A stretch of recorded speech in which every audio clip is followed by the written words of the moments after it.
Hello guys, welcome to my YouTube channel. I hope आप सब ठीक होंगे एंड आप अच्छे से स्टडी कर रहे होंगे। जिससे आपको पता है कि मैं आपको क्लास 10th का चैप्टर नंबर 1 केमिस्ट्री का करवा रही हूँ, जिसका नाम है chemical reaction and equation. And मैंने 3 वीडियोस अपलोड कर दी हैं। आई थिंक आपको लेक्चर समझ में आ रहे होंगे। आई होप अगर आपको समझ में आ रहे हैं तो आप मेरी वीडियोज़ को लाइक करना, शेयर करना, कमेंट ना भूलें स्टूडेंट्स।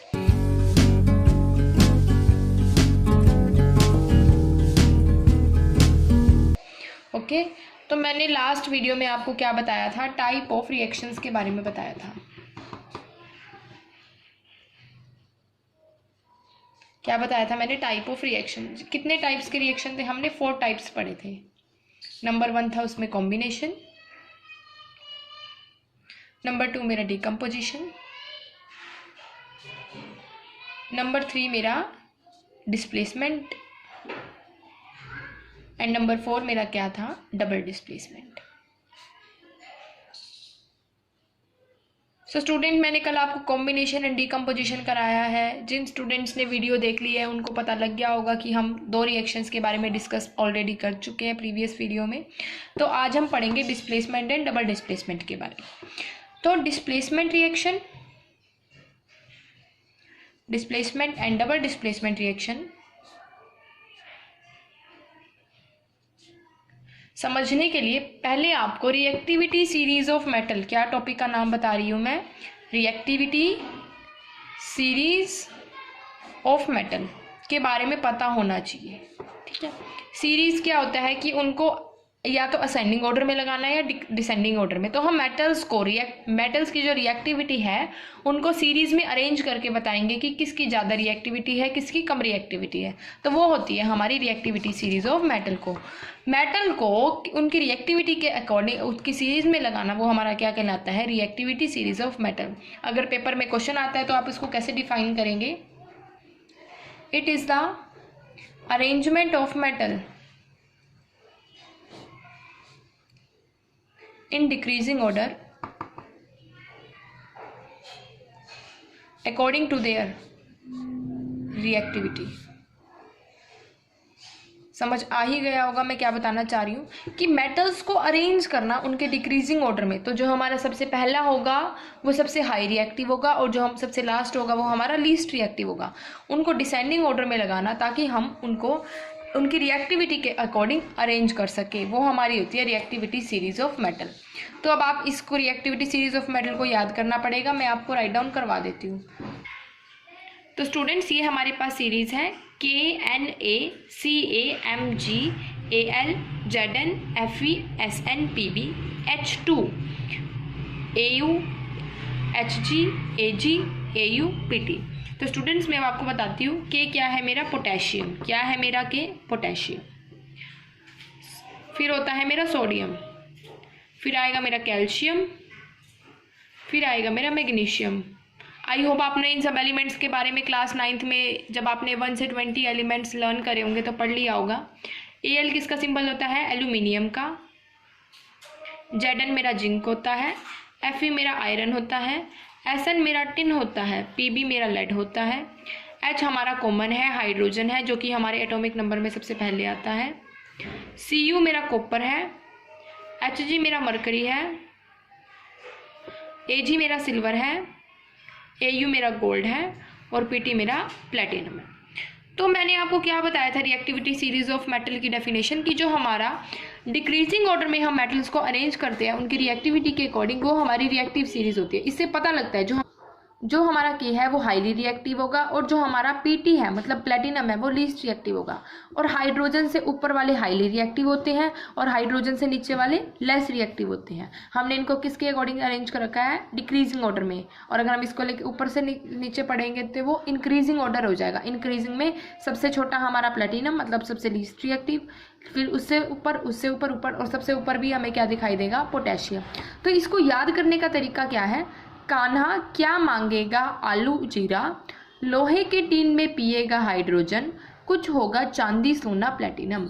अगर आपके पेपर में डिस्प्लेसमेंट और डबल डिस्प्लेसमेंट रिएक्शन आती है तो आपको सबसे पहले रिएक्टिविटी सीरीज़ का पता होना चाहिए कि हाईली रिएक्टिव क्या है, लेस रिएक्टिव क्या है। अदरवाइज अगर आपको नहीं पता होगा तो आप पेपर में डिस्प्लेसमेंट और डबल डिस्प्लेसमेंट रिएक्शन नहीं कर पाओगे। जैसे मैं जिंक दे दूँ और मैं फेरस ले लूँ, तो मेरा जिंक और फेरस, जिंक मेरा हाईली रिएक्टिव है, फेरस मेरा लेस रिएक्टिव है, तो मैं क्या करूँगी, जिंक को फेरस से रिप्लेस कर दूंगी या फिर फेरस को जिंक से रिप्लेस कर दूंगी। तो स्टूडेंट्स आपको इन रिएक्शन का ध्यान रखना है। ठीक है students, reactivity series of metal आपको समझ में आया। तो आपको याद करने का तरीका, के फॉर पोटेशियम, के का ना, Na क्या, Ca मांगेगा, Mg आलू, Al जिंक जीरा, Fe लोहा, टीन पता है Sn का, Pb पिएगा हाइड्रोजन, Cu कुछ, Hg होगा, Ag हमारा चांदी, Au सोना और प्लैटिनम। तो इसको याद कर लेना, सबसे इजी वे है इसको याद करने का, और आपको अच्छी तरह से समझ आ जाएगा कि मेटल कौन सा हाईली रिएक्टिव है, मेटल कौन सा लेस रिएक्टिव है। तो इस सीरीज को याद करना डिस्प्लेसमेंट और डबल डिस्प्लेसमेंट रिएक्शन के लिए मोस्ट इंपॉर्टेंट है। तो रिएक्टिविटी सीरीज ऑफ मेटल आपको समझ में आ गया होगा। मैंने अभी आपको एक टेबल दिखाई थी, आप उससे अपनी नोटबुक में नोट डाउन कर लेना, क्योंकि आपको आगे तक जो बच्चा साइंस साइड पे रहेगा, जो केमिस्ट्री पढ़ेगा, उसको हमेशा ये सीरीज याद होनी चाहिए। अब हम पढ़ेंगे डिस्प्लेसमेंट रिएक्शन। क्या पढ़ेंगे स्टूडेंट्स हम? सबसे ईजी रिएक्शन है। इसमें क्या होता है, जो हमारी मोस्ट रिएक्टिव मेटल होगी वो रिप्लेस कर देगी किसको? लीस्ट रिएक्टिव मेटल को। ओके स्टूडेंट, मैंने क्या बताया, जो हमारा मोस्ट रिएक्टिव, अब जो टॉप मोस्ट है, जैसे कल वो था हमारे पास पोटेशियम था और एक मैं जिंक ले लूँ, तो मेरा हाईली रिएक्टिव मेटल है वो लेस रिएक्टिव मेटल जिंक को हटा के अपनी जगह ले लेगा पोटेशियम की। ठीक है, अब मैं लेके चल रही हूँ जिंक और एल्यूमिनियम के बीच में, तो मेरा एल्यूमिनियम हाईली रिएक्टिव है, तो जहाँ पर एल्यूमिनियम होगा वहाँ पर मेरा क्या आ जाएगा? जिंक आ जाएगा, जहाँ जिंक होगा वहाँ पर एल्यूमिनियम आ जाएगा। ठीक है, मैं आपको एक एग्जाम्पल करा रही हूँ इस रिएक्शन का, CuSO4 प्लस Fe।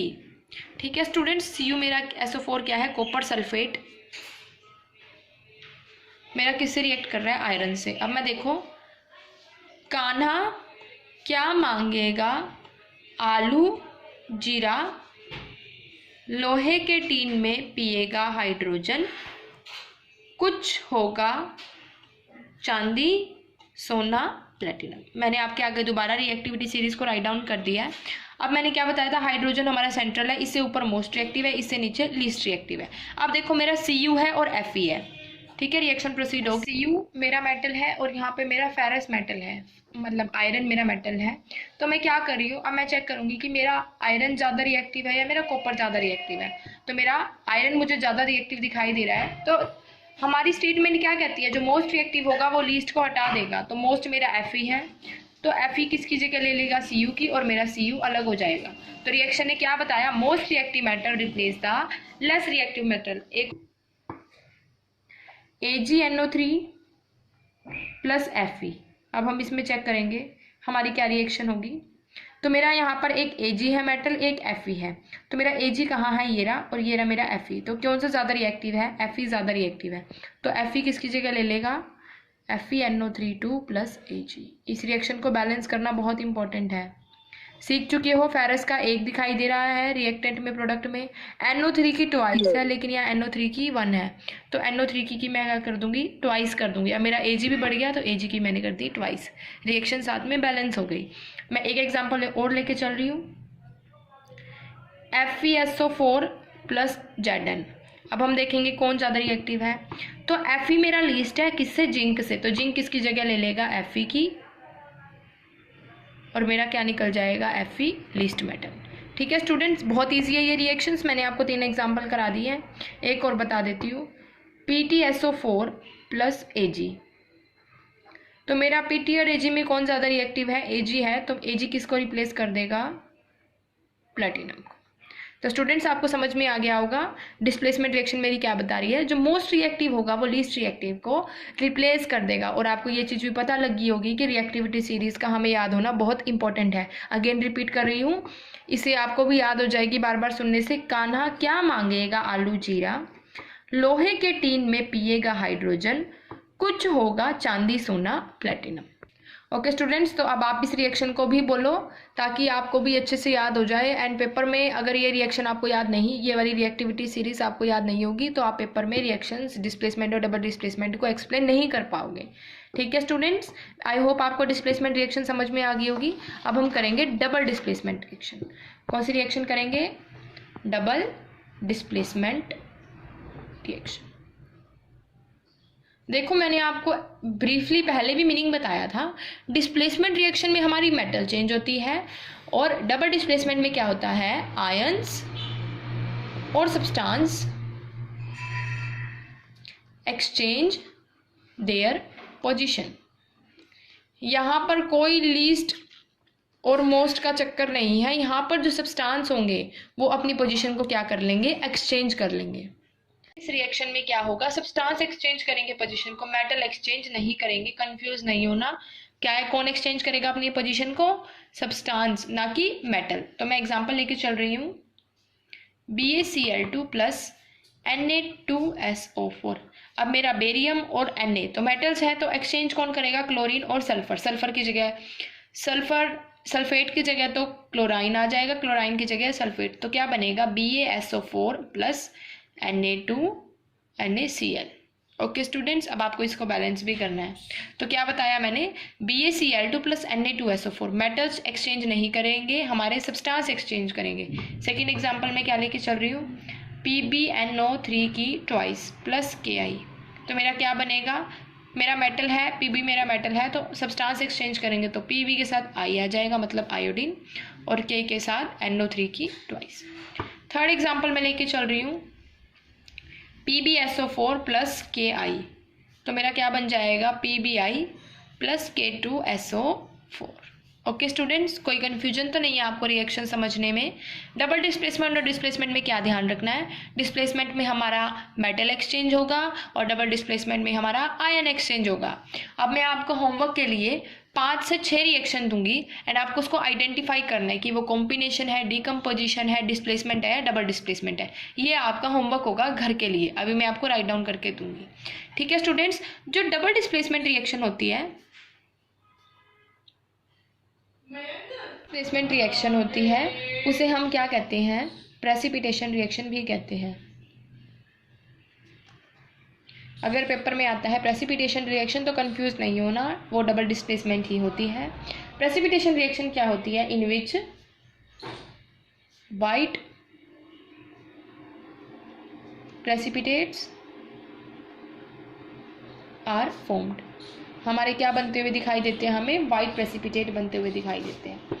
ठीक है स्टूडेंट्स, तो डबल डिस्प्लेसमेंट रिएक्शन ही हमारी प्रेसिपिटेशन रिएक्शन होती है। और प्रेसिपिटेशन रिएक्शन क्या होती है? इन विच white precipitates are formed.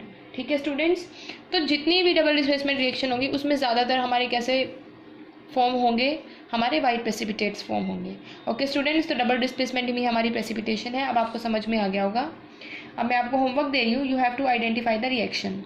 Number 1, carbon plus oxygen forming CO2।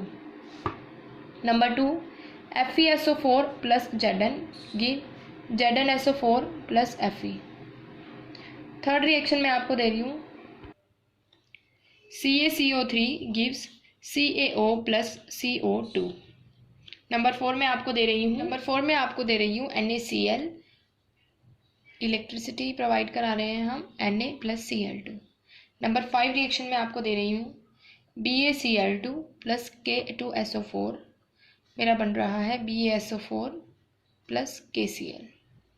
Number 6 that is the last reaction जो मैं आपको दे रही हूँ, वो है मेरी ZnCO3 give rise to ZnO plus CO2। Okay students, तो ये आपका होमवर्क है। You have to identify the reactions. Thank you students for watching this video and I hope आपको मेरा कराया हुआ समझ में आ रहा होगा। If you are understanding my work so please I wish कि आप मेरे चैनल को लाइक सब्सक्राइब करना नहीं भूलेंगे।